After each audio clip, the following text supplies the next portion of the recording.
नमस्कार दोस्त, स्वागत है आप सभी को मेरे यूट्यूब चैनल पर जहां मैं दुनिया भर के कुछ यूनिक और मास्टरपीस फिल्मों के बारे में डिटेल्स में बात करता हूं।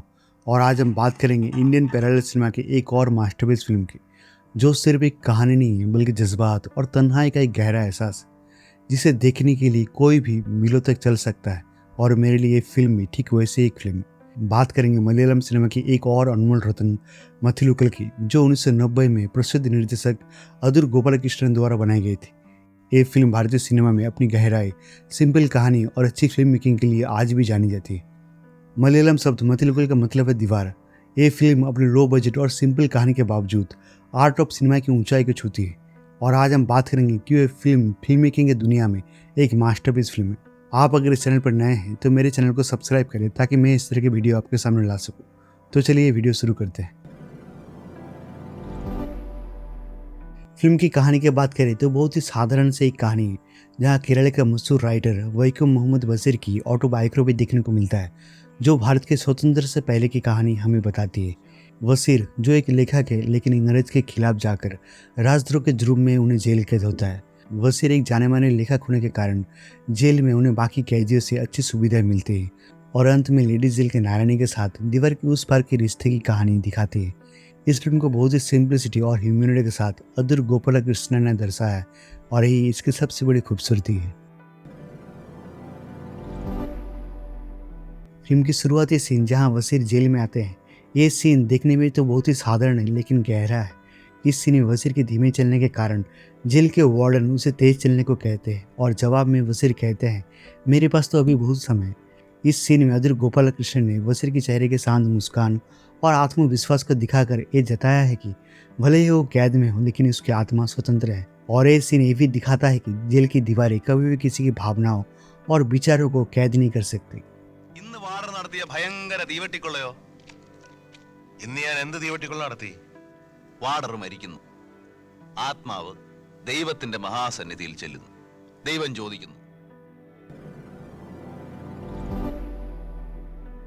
एक सीन आता है जब दोपहर में सब कैदी सोते हैं और वसीर को कॉरिडोर में अकेले चलते हुए दिखाया गया। वसीर एक मशहूर कवि होने के कारण जेल में उन्हें बाकी कैदियों से अच्छी सुविधाएं मिलती है, और शायद इसीलिए वो बाकी कैदियों से ठीक से घुल नहीं पाते और वो कैदी के जीवन को ठीक से ढल नहीं पा रहे। बशीर के मन की स्थिति समझाने के लिए अदुर गोपाल कृष्ण ने इस सीन में बशीर यानी मोमती को जेल के कॉरिडोर के बीच चलने को कहते हैं।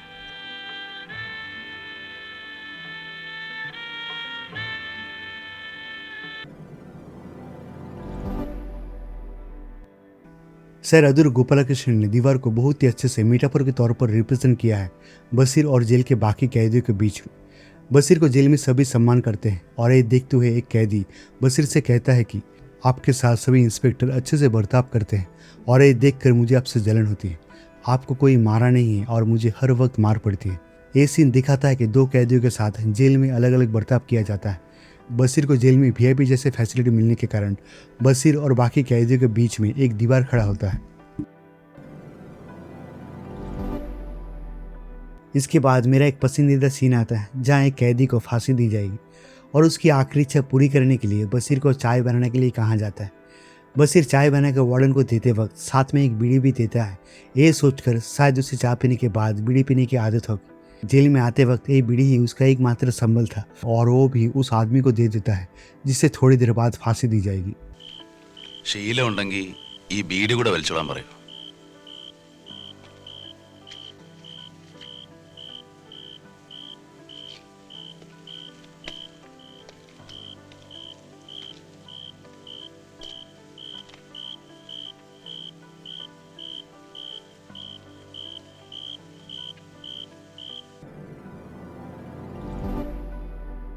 इसके बाद एक सीन आता है जहाँ बशीर और बाकी राजनीतिक कैदियों को रिहा करने का आदेश आता है।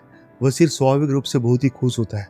बाद में जेलर ने कहा कुछ कारण के लिए बशीर को भी रिहा नहीं किया जाए, क्योंकि जेलर बशीर से बहुत क्लोज था, इसीलिए उसने ये बात बहुत दुख के साथ कही। यहाँ कैमरा बशीर को ऊपर से दिखाता है, जहाँ हम एज ए ऑडियंस पहली बार दुखी बशीर को देखते हैं, और ये दुख हमें भी महसूस कराता है।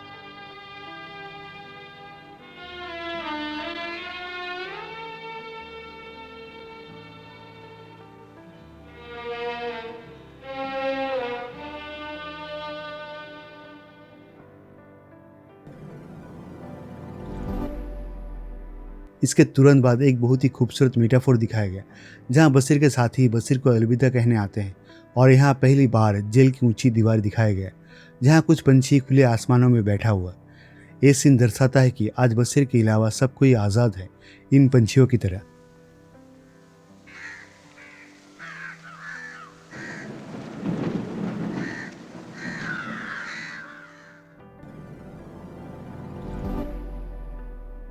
और अंत में फिल्म की क्लाइमेक्स की बात करें तो इसे अदर गोपालकृष्ण ने बहुत ही अलग नजरिए से दिखाया है।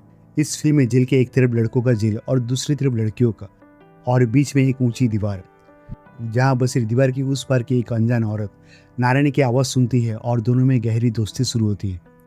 नारायणी बशीर से गुलाब की फूलों का मांग करती है और बदले में बशीर नारायणी को फूल देने के लिए एक फूल का पौधा दीवार की उस तरफ फेंक देता है। इस सीन में बशीर और नारायणी की दोस्ती इन ऊंची दीवार से भी ऊपर उठता है। फूलों का पौधा देते वक्त बशीर हर फूलों को चूमता है ताकि उसकी किस नारायणी तक पहुंच जाए, लेकिन अंत में दोनों का मिलना नहीं होता क्योंकि बशीर की रिहाई का आदेश आ जाता है। अभी आप ये सीन देखिए। ఎప్పటి కొల్లాం you can go mister Basheer you are free why should I be free who wants freedom कुछ सीन्स पहले जब बशीर की रिहाई ना मिलने के कारण वो बहुत ही दुखी था, लेकिन जब सच में उसे रिहाई मिल रहा है तब उसे आज़ादी नहीं चाहिए। यह ममूटी का एक्सप्रेशन देखने लायक था। यहाँ बशीर दीवार के घेरे से आज़ाद होने के बाद भी वो दीवार को अपने सीने में रख कर हमेशा के लिए चला जाता है, नारायण से बिना बात किए। और यही अदर गोपालकृष्ण सर की खूबसूरती है। बशीर के चेहरे पर निराशा और आंखों में इंतजार, ये सब बिना किसी डायलॉग के बखूबी दिखाया है।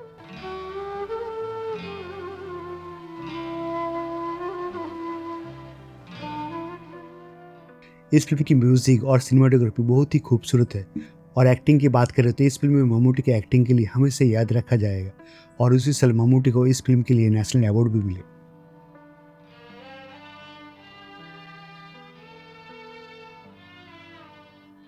तो दोस्तों, अगर आपको ये वीडियो पसंद आया तो मेरे चैनल को सब्सक्राइब कराना ना भूलें। तो सिनेमा देखते रहिए और सिनेमा का आनंद लेते रहिए। मिलते हैं नेक्स्ट वीडियो में, तब तक के लिए नमस्कार।